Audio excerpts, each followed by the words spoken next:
Welcome to another episode of the HBA After Hours Podcast, your podcast produced by your local Home Builders Association of Greater Kansas City. As always, I'm your host, Will Reuter, Executive Vice President here at the KCHBA, and with me, as always, is Keith Sauro. I'm the publisher of Design KC and the Real Estate Book and New Home Guide. You had me back for another season? Well, Keith, we had video coming on, which don't adjust your Spotify or whatever it is you're consuming this podcast on. Yes, there is video. We'd like to apologize in advance for that. But we just thought, in a constant effort to bring the people what we want or what they want, a little Freudian slip there. This is what we wanted, so we're bringing it to you. Got it. So that was actually a perfect segue before we introduce our guest, is to introduce the fact that we're going to have video for this season. And if our ratings plummet, which if you're starting at the bottom, I don't know how they could. That's right. That's certainly always possible. But if you don't like it, we'll go back to purely audio, or just flip your video screen off and listen to our melodic voices.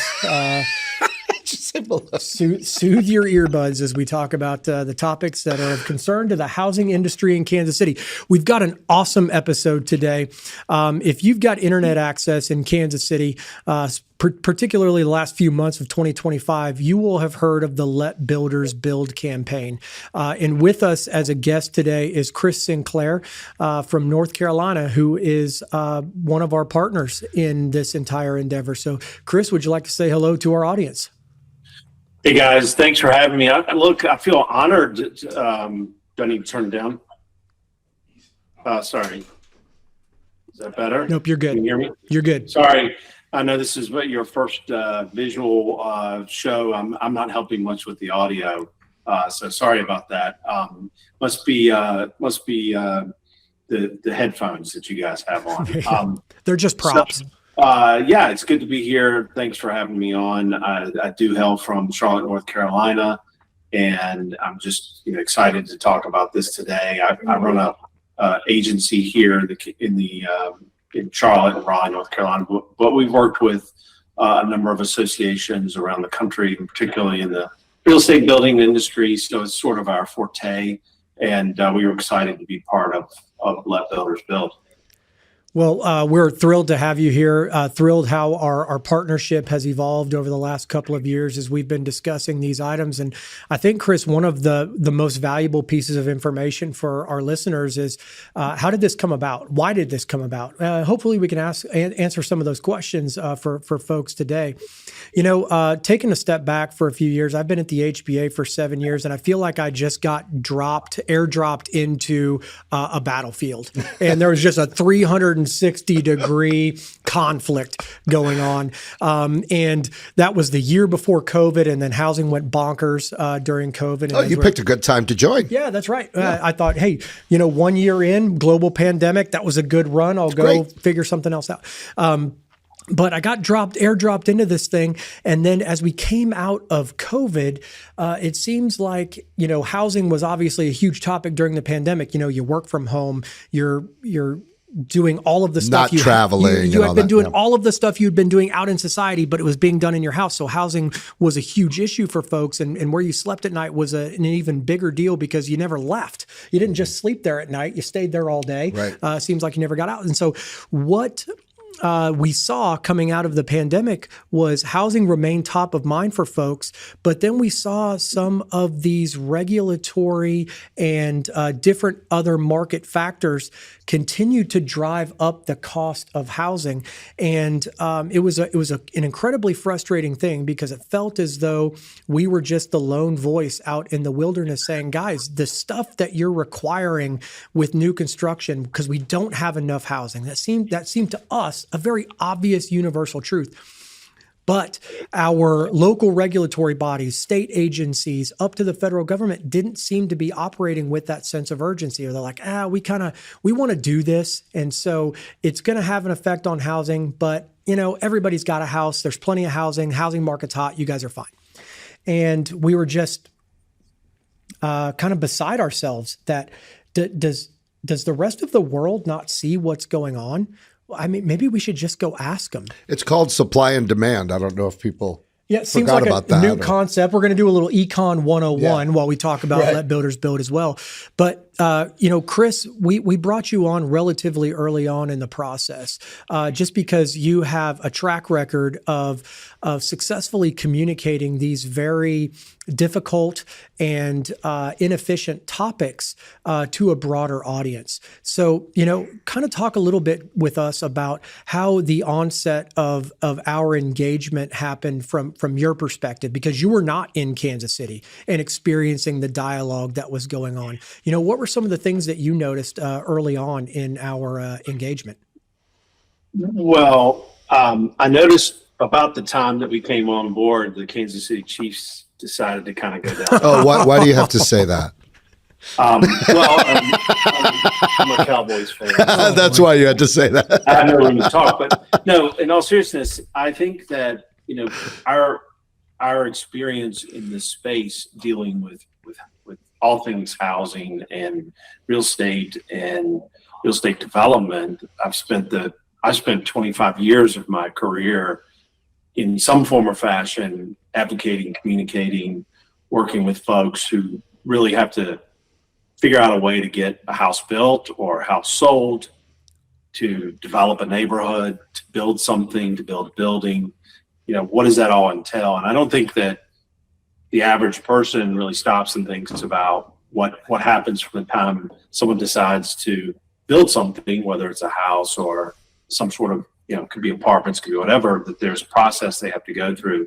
But I've had a front row seat for the better part of, again, several decades, watching local governments sort of slowly but surely grind the process to almost a halt. And I think in your case, and that's across the country, it's everywhere, that local governments have a lot of power when it comes to people's everyday lives, whether it's, picking up your trash, going in and making sure you can get from point A to point B on the roads, all those things that, I always say local government's where the rubber hits the road.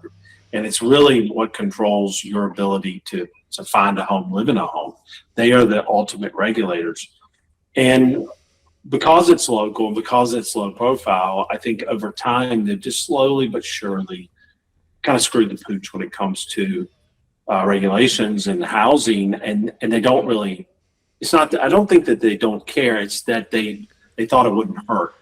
Slowly but surely over time, as you all have witnessed firsthand there in Kansas City, that overregulation, all the things they've done in the name of whether it's good planning, health and safety, all those things have just jacked up the cost of housing because of supply and demand, but also the incremental, the amount of money that people have to spend to get in a home. That all goes back to what you have to do as a builder or builders in order to get that structure up. And so the average person hasn't paid attention to what local governments have been doing because they've been working, they've been living, but all of a sudden they've kind of noticed. And I think in your community, more so than most, they noticed in a major way. And when we went in and did research and decided that we wanted to figure out what's going on there because you guys were having such a tough time getting people in homes, we found out that people were frustrated. The average person, the average voter, whether it was the middle-aged couple that had a kid at home that had boomeranged back home because they couldn't afford to get into a house or find a house, or someone who wanted to downsize, they couldn't find a house or it was too expensive. What in the world's happened with the cost of housing? And so when we found that out, that people were frustrated, we also sort of found out that they were not frustrated with the builders. Usually the mantra from local government is builders and developers, they just take advantage of the land. They all they care about is their pocketbook, so on and so forth. And the voters in the Kansas City metro area said, yeah, we think it's your fault, Mr. Politician at the local level, Mr. Mayor, Mr. County Councilman or County Commissioner, it's your fault, not the builders. They're actually out here trying to help get something on the ground.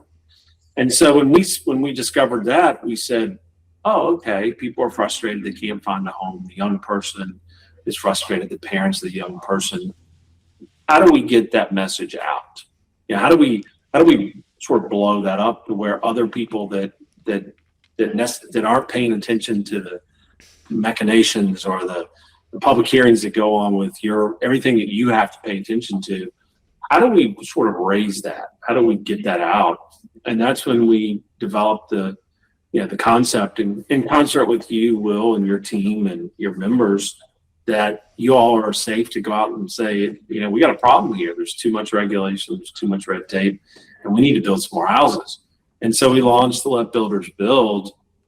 And I've said this to you a lot, Will, and I'll say it to your audience. I never expected to see what happened happen. And it was this organic movement towards that frustration, because housing's a kitchen table issue. Until you need it, you don't need it, right? You're not concerned about it until it affects you. But it is a kitchen table issue right now, and it's everywhere. It's not just there, it's everywhere. We see it everywhere. And every survey we do, every focus group we've done, it is the number one issue, the cost of housing. And we've stopped building housing for the most part because of the regulations. That's the other thing that people don't understand, is that the constant over the last several decades has been more regulation, more delays, more red tape, more fees, and builders have not been able to absorb that. And so they've cut back. They haven't built as much. They haven't had the opportunity to, or they couldn't, because of all of these regulations and all this red tape. So we've slowed down. We're 7 million units short in this country right now, according to most estimates. And so who's to blame? It's not the builders, developers. Who's to blame? It's the regulations. Do we blame all the politicians? No. But we do blame some of them who have used regulations to either stop or slow growth, or protect the environment, whatever it might be. Those regulations have just been, they're starting to be noticed more by the average person. They're also starting to make, that average person is starting to make the linkage that something has to be done. And you guys raise that awareness, and the outcomes have to speak for themselves. So you pulled a thread that was there. It was already loose, and it exploded. So I think this is something that's going to continue to be on the kitchen table conversation, and it's something that politicians at the local level have to pay attention to. When you were doing your surveys, Chris, did you come across, was it pretty similar in every market that you've surveyed over the years? Really? It's the same problem. It's the same problem. Now, I haven't seen in everywhere that we've surveyed, everywhere that the folks we've talked to, and we talk to voters. We don't talk to just average folks who don't vote, because we want to see people who are at least engaged. It could be registered to vote. But anyway, we've seen, again, that common thread that the cost of housing is at the top of the issue set for folks. It's not property taxes. It's health and safety. It's not crime. It is housing. It is up there as the number one issue. Now, I've seen recently that affordability is the buzzword that a lot of the national politicians are using, and they're right, because we're seeing pop up more and more in the surveys we've done, the market research we've done, that the cost of groceries, the cost of gas are obviously peaking as a major issue, but right behind it is the cost of housing. They're interwoven. So it's big. It's much bigger, and I don't see that changing anytime soon. Yeah, Chris, you referenced the research and the focus groups. I think that's just such a critical element of kind of how this all came to fruition, but also the why is. In our testing of how people actually felt about housing, or where they saw the choke points occurring that were creating the housing circumstances they were lamenting, the data was clear in the data portion of it, but then in the focus groups, it was really reinforced, and that kind of surprised me to the degree that it actually occurred. Absolutely, it was the focus groups. Very rarely in my public policy career have I seen the focus groups double down or more demonstrably reinforce the data, because you can kind of sometimes make data read however you want it to read, but it's the focus groups, the actual conversations with human beings that are here, that were saying that this data set is accurate. And the data set was saying, no, you, the building and development community, you, the industry, you, the providers of the housing supply that we're so sorely lacking, you are the trusted entity to go out there and communicate it. And if you don't do it, nobody's going to. Yeah. So the HBA was faced with a choice. It's like, well, do we go out, and some people are going to say this is going to be us going out and picking a fight. And it was actually just us going out there and consolidating the feeling that already existed in the public. So we became the messenger for the public's message. This is not the HBA's message. This was the public's message. And I think that was the first time for a lot of people in this organization that ever felt like the public was on their side. The public is, hey, we're actually sitting on the same side of the table here. Let's work together to go out and bring all of these voices together and try to achieve a public policy outcome that's going to make home ownership, it's going to make more housing more likely in these communities. And so as much as I would like to say that we've totally changed the hearts and minds of everyone in the Kansas City public and got them on our side. No, we took the message that they were trying to convey, and they said, we need you guys to go out and tell this story. And the response has been tremendous, as Chris alluded to. And speaking to the message, I've been in the publishing and marketing business for, 40 years of my life, right? But really, my products are the vessel, right? My magazines are the vessel, things like that. We're not coming up with the deep strategy like you came up with. How in the world did you come up? What a fantastic slogan and strategy. How'd you come up with that? Well, I think Will just said it best. We sat down and had a conversation with voters. We picked their brains, what's on your mind. And, we had some questions we wanted answered when we went into that. But what I love about focus groups is they're always honest with you. The folks that are sitting around that table or wherever they are, they're going to tell you what they think. And so you walk in with some assumptions about what you think they're going to think. And I always walk out with a totally different, a set of things that I didn't even think of that they just were honest about. And Will's exactly right. We took what was on their minds and said, we've got to tell the story. They're telling us a story. We're going to use what they're telling us because, hey, they're being honest with us. But we took it to the next level and validated it with a statistical survey, right? So we focused we used the focus groups to focus the survey. It's what they're for. And then we went out and said, let's take this broader and get some feedback from all over the place and do a big survey. And they told us what they thought. And the pitchforks came out, and the flyers, and the flames. The biggest surprise for me in all of this was what Will said a little bit ago, is that rarely do home builders get to wear a white hat, if you will, or wear a white hat. You're usually waving the white flag to say, please stop attacking us. They had the opportunity to go out and say, here's the problem. And that's unusual in my experience, because usually builders are demagogued. They're easy targets. They're easy to blame. They're the first thing people see when they're frustrated with growth. The first thing they see is traffic. Schools crowded. Well, who's to blame? It's not the politicians. It's the builders. They're building too many houses. So that's the common frame that we hear all over the place. Here it was flipped up. The script was flipped. And I said to Will, I was like, wow, I have never seen this. Just never seen it. And when you see something that powerful, you go with it. And that's what we did. And so the big thing for us was we also saw that politicians were, their sort of favorable ratings in all of this were not good when it came to housing. The builders were much better. And that's also unusual. Usually the politicians don't get blamed. They're the heroes for the regulations. They're the heroes. But the hero has been quietly kind of screwing the homeowner, if you will. So how did people figure it out? They figured it out because they're frustrated. They know that the cost of housing, they can't find a house. It's too expensive. What's going on? And what I say is the vast majority of voters are really smart. They really are. And that's been my experience. And so you take them at their word, and that's what we did. But I got to tell you that the hard part was Will would come to us and say, here are all the regulations. And he had a ton of them that we're up against. Here's all the building code things. Here's all the fees and all this. And we said to ourselves, we can't say any of that in an ad or put it in a magazine or, magazine spot or a billboard. It's got to be really simple.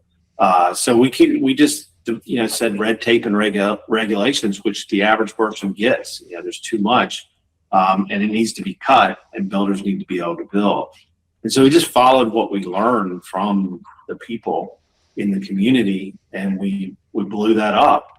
So Will should really appreciate that builders never get a chance to say, please let us build, and get away with it. Because if they come in and say, please let us build, usually they're like, the people showing up with pitchforks are the NIMBYs saying, no, you can't build. This was the opposite. So, we took a look. I applaud the HBA there locally for having the guts, if you will, to go out and say, this is what's going on. Because the risk to them, individual builders, is the politicians are saying, why are you beating us up? But they didn't really beat anybody up in that campaign. Nobody was beaten up. They didn't say local governments are bad. They're to blame. We just said there's too much of what they put on the table. They need to back off. And so I think it's in the context and backdrop of a national, again, that kitchen table discussion, but also every day you can Google housing across the country, and there's a story about a legislature that's passing housing reform. The U.S. Congress, the Senate, and the House, both the politicians are falling over themselves to deregulate housing at the national level. And it's bipartisan. It's one of the rare issues that's bipartisan in today's world. And so it's a big deal. And so I think all those things are in the sort of zeitgeist, if you will, of our country right now, where it's never been that way. So there's this window of this issue that I think is going to be with us for a while. It's open. It's not going to close for quite some time. There's a book out there. I mentioned it in our talks, and Will's heard me say this, by Ezra Klein. It's called Abundance. And he devotes a whole chapter to why we have a housing crisis. It's crisis to some, it's shortage to others, by the way. Right. And why do we have this shortage? And he just lays it out. He's like, local governments have they've done too much. They've screwed the pooch. He lambasts them, and he points out, particularly in blue states, in California and Oregon and Washington State and upstate in New York and Pennsylvania. He goes after and for people in your audience who don't know, Ezra Klein is a New York columnist. He's an author. He's extremely progressive. He's extremely liberal, if you will. He isn't going to go hang out at a MAGA rally, I promise you that. But he's respected by the left. And I appreciate what he's saying, because he said the formula is simple. You have to deregulate. You have to get more housing built in order to bring the costs down. And he talks about cities and counties and areas of the country that have done it. Outside Austin, Texas, in Montana, they've been some of the first areas of our country to really deregulate and just open up the gates, if you will, to allow more housing to be built. And the proof's in the pudding.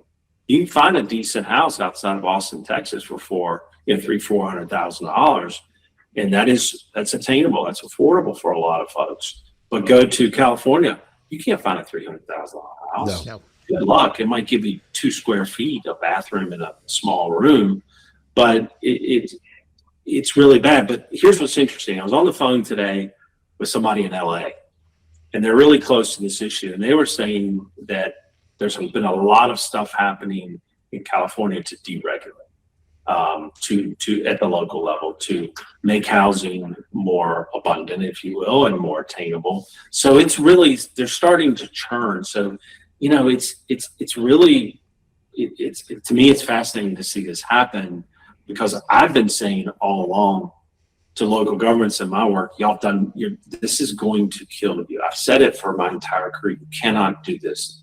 You can't add this fee here and that fee there. You can't exclude this type of housing over that type of housing.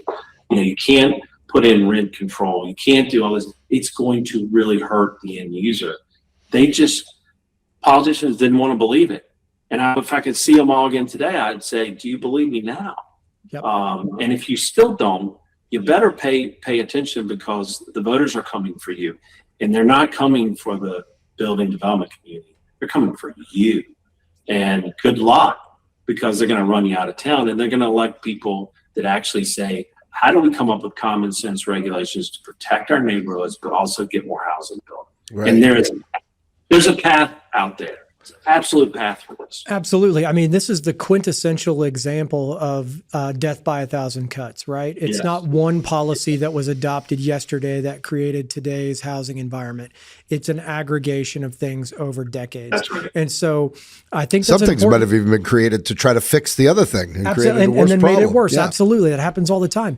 It's an important distinction to make, especially, when we talk to local office holders that are in office today, is that this isn't completely you, Mr. Individual Council Member, you, Madam Commissioner.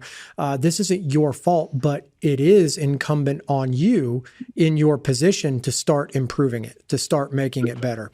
And, we can't just wave our magic policy wand and have all of the bad ideas off the books and only be left with the good stuff that's protecting life safety and all of the things that we know need to be to be adhered to. But if we don't start making good decisions now, the problem is going to compound. And we've dug ourselves a really deep hole as a society and as an economy. And that message has resonated. You talk about, Ezra Klein's politics and the fact that both chambers of Congress right now are overseen by Republican majorities, and they're all talking about housing. It demonstrates the nonpartisan nature that this issue really speaks to. We don't build Republican houses or Democrat houses. We just need houses. We're agnostic as to whose politics occupy those homes. We just know people need to live somewhere. And I think that's part of the power of this particular issue, is that it's very difficult to say this is a right-wing issue, this is a left-wing issue, because in a political discourse, that's everyone's automatic default. Well, who's the message coming from? That way I know whether or not to embrace it or to dismiss it out of sight. This is one of those topics where you actually do have to ask some follow-up questions. And, in the same way that we're seeing the kind of re-regulation or the modernization of today's housing policies to participate in a modern housing economy, the people that are looking to modernize a policy are registered Democrats and registered Republicans and registered independents, in the same way that the people looking to prevent additional housing are also registered Democrats, right, or registered Republicans, registered independents. There's not a political purity as to who falls in what bucket. And so I think as an industry and as a professional communicator like the both of you are, you can appreciate how unique this campaign has been and the opportunity that still continues to be in front of us to keep messaging on this topic, to say that, hey, we got a lot of attention with Let Builders Build simply because we just re-communicated what so many people were already feeling. Now this next step is, here's what you can do about it. Here's how we start putting some points on the board and some dollars in your pocket. Well, if we take a step back, this campaign went out, all the content went out. You continue there's a video on your site I watched today. It's fantastic. I mean, I saw it before, and it evokes that feeling. Here's this family trying to build their house, their dream home, get their all gone, right, due to regulations. So my question is, did it help? Yeah, I mean, from what Will tells me, from what we read, absolutely. I think there's some real positive outcomes. Is it going to, like Will said, automatically, move the needle in terms of building a bunch of houses today? I don't know, but it certainly is creating a much better path for deregulation, getting rid of that red tape for sure. Here's would be my answer to that, Keith, is did it help? The answer to that is unequivocally yes. Mm-hmm. And the evidence of that is not only just here in Kansas City, but it's across the country. Just the other day, I saw the governor of New York launch a campaign called Let Them Build. Wow. That sounds very similar to Chris, what we've been talking about. you might want to check your copyright laws on that. We need to bring her in as a spokesperson for us. That's right. Yeah. And, you know, I have the same conversation with people in Oregon. And, you know, my phone rings all the time. It's like, we'd love to do something like that here. I said, you absolutely can, but you got to figure out what is of concern to your local residents. But, you know, Kansas City, our little metro, and let's face it, all things related to housing are hyper local, you know, so what's happening in DC is interesting from a housing standpoint. It's context. It's a part of the situation, but this is a very much a federal, state, and local thing. And so you can't get one win somewhere and not get a win or improvement in those other places and be any better off. You got to get everybody on board moving these things forward. And so the fact that the rest of the country is saying, we have those same experiences here. There isn't a market in the United States today that is satisfied with their current housing circumstances. There's always need for improvement because today's housing market is different than yesterday's, and today's market is going to be different than tomorrow's. And so, no, I don't know if the politician. So I think it's relatively easy for the governors and not easy, but more politically. They got more political cover, like governors, your House and U.S. House and Senate, congressmen. And the reason there's so much support is what they can pass at the federal level or a governor put out. You know, they only have so many levers they can pull to affect change at the local level.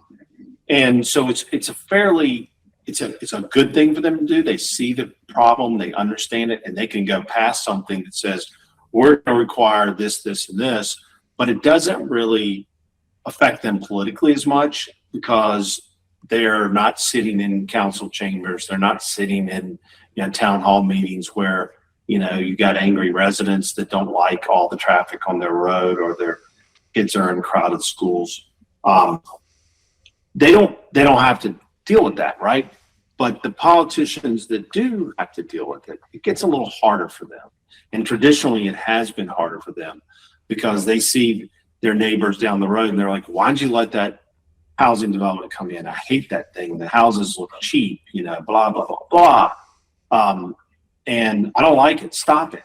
And if you don't stop it, I'm going to vote you out. So what are you going to do if you're a council person or elected official at the local level? You can either show some leadership and say, I'm sorry, we've got a big problem on our hands, or you can kowtow to the neighborhoods and to the people that traditionally that they would kowtow because it's painful to them.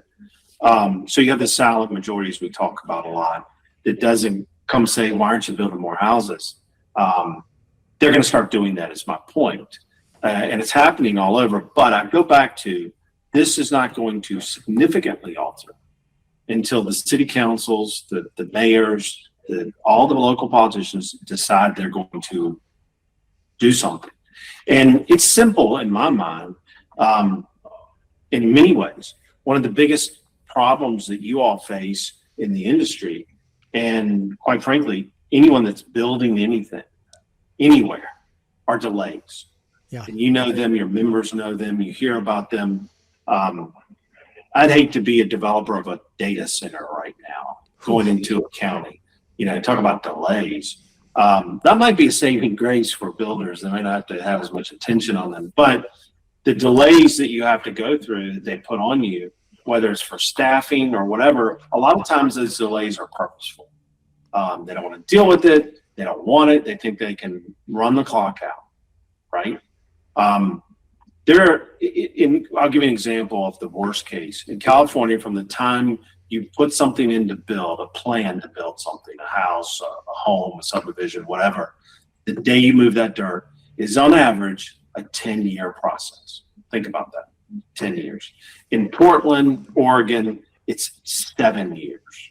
Okay. That's just insane. And that's a cost to that developer. He has 100%. To carry the land. He has to carry the loan. The interest. He is not going to eat all of that. Sorry, it's just not going to happen. So that gets filtered into the cost of the housing. But here's a simple solution that every local government could do. A development of a certain size has no public hearing. Why do you have to have a public hearing on every little thing that comes through? It's insane. Because what happens at public hearing? Well, they're checking a box, Chris. Yeah. They're not. Yeah. But that's one of the things that some states are doing. They're saying if you have a development of a certain size and it meets these standards, boom, administrative approval, no public hearing. Because once you have a public hearing, what happens?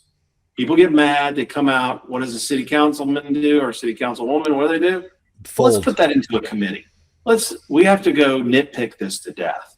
All those things. So there's some simple things local governments could do. And I know they're scared to death that they're going to have to deal with the pitchforks, as you said earlier, but they got to show some guts here. Just like y'all showed some guts to get out there and say this is a problem, they got to show some guts. And they got to be able to stand up and say, you know what? I'm not just thinking about your neighborhood. I'm thinking about that young couple's neighborhood. I'm thinking about that young couple that young person that can't get in a first house in average age today for them to get into their first home and buy it is 40 years old. Wow. Isn't that insane? So I think they owe it to our younger people. I mean, I think that's what we focused on in our advertising, to be honest with you. We focus on the young couple over and over because they're such an important part. And, the politicians will often say to me, well, it doesn't matter, young people don't vote.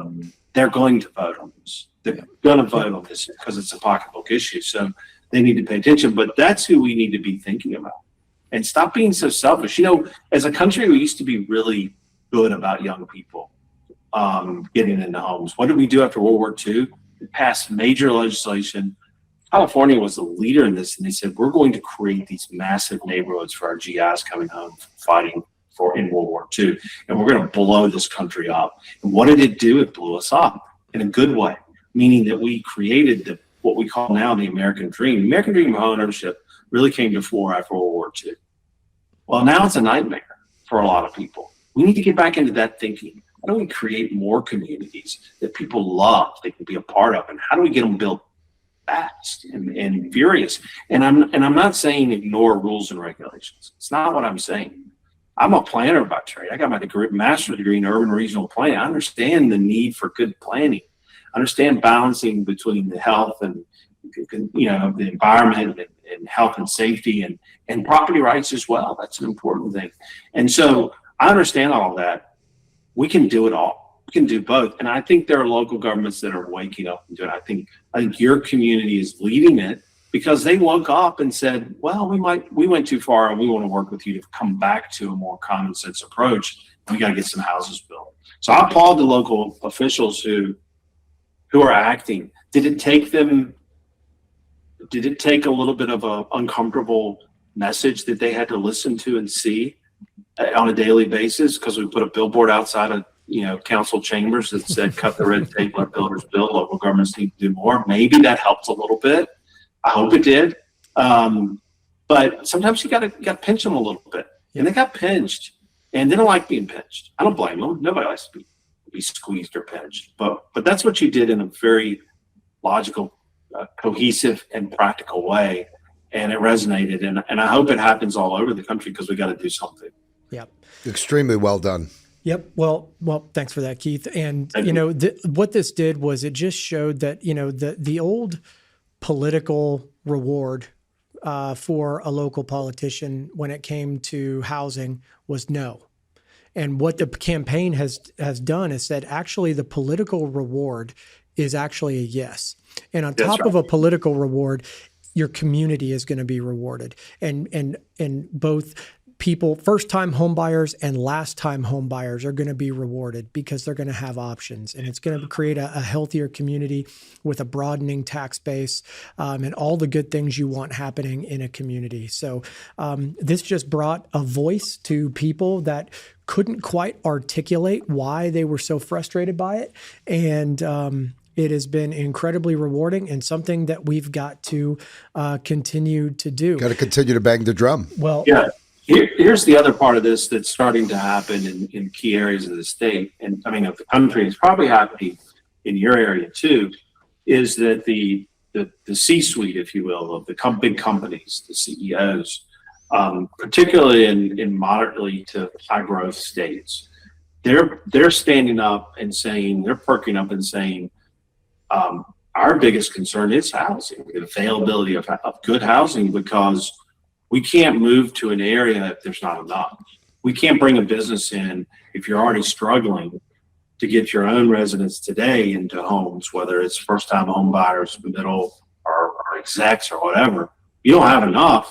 There's a problem for us. We're going to have to go someplace where they got enough housing. You know, they're allowing housing to be built. That's another thing that's happening in key areas of the country. And, you know, that's important because it gets back to jobs. You know, you can't bring in jobs if you don't have housing. that's right. So, Well, Chris, you and I have had a lot of conversations about this over the last several months, years now, I think, technically. And you and I could riff. feels like years to Will. He's like, oh my God. That's right. One more time, I'm going to lose my mind. Yep. The days are long, but the years are short. But just like parenthood. But I'll say this could have been a 6-hour episode, getting into all of the details. But we just wanted to give our listeners just a quick peek behind the curtain of why the campaign, what are the things that we've seen, and frankly, some of the improved conditions that we're starting to see here locally. So I'm nothing if not optimistic, and I'm grateful to have great partners like Design KC and Sinclair with the HBA because that's how the housing market works as well, right? It's not just one entity that makes the whole thing work; it's a team, a group of suppliers and vendors. Absolutely, dozens of different skill sets to make this happen. So. I agree, and I'm grateful to be a part of it, and I'm glad you guys called us and we got connected because it really is a passion of mine. I don't do this just for a job. Yes, we get paid, and yes, it's what we do for our clients. But I'm going to tell you, this has become a real passion project for me about housing. I live it every day. I've got 3 grown kids. They can't afford to get into a house. They got great jobs. I want them to have the same opportunity that I had, right? When I was 27, 28, and I actually built my first house, saved for it and built it, had a good job. My wife and I, we worked hard, we saved, and we built this little house. It was a little house. You know what that house turned into? A lot of equity. And we bought our next house. Mm-hmm. And then we bought a second house. And we went on and on. I worry about that for my kids. I worry about a lot of kids because guess what? Isn't that what this is all about, life?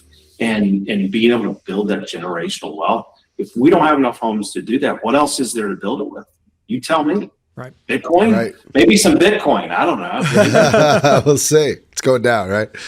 No, my son's 25 and I have an 18-year-old and I could see it. And he even just said to me not too long ago, I gotta save more money. I gotta buy a house someday. I said, it will come, it will happen. Yeah. But I understand the challenge. I work with realtors every day. I work with builders every day. Yeah, I just hope he's not like wrinkled and gray hair like mine and can't see. Or falls out like mine. He saw his dad. I hope that doesn't happen. That's right. Me too. Well, with Let Builders Build, maybe it'll help. It is helping. It'll continue to help. That's right. The only thing we can do is make it better. As long as we're setting that expectation that this is about improvement rather than repair, I think we're going to be all right. Correct. But Chris, thank you very much for joining us today on today's episode. And Great Keith, as always, you. Thanks for being a part of this. This has been the HBA After Hours podcast. If you have a topic that you would like us to address on a future episode, please go to kchba.org/podcast. Drop us a note. We'd like to cover whatever topics might be on your mind related to housing. As always, I'm Will Reuter. I'm Keith Sauro. Well, thanks, and we'll see you next time.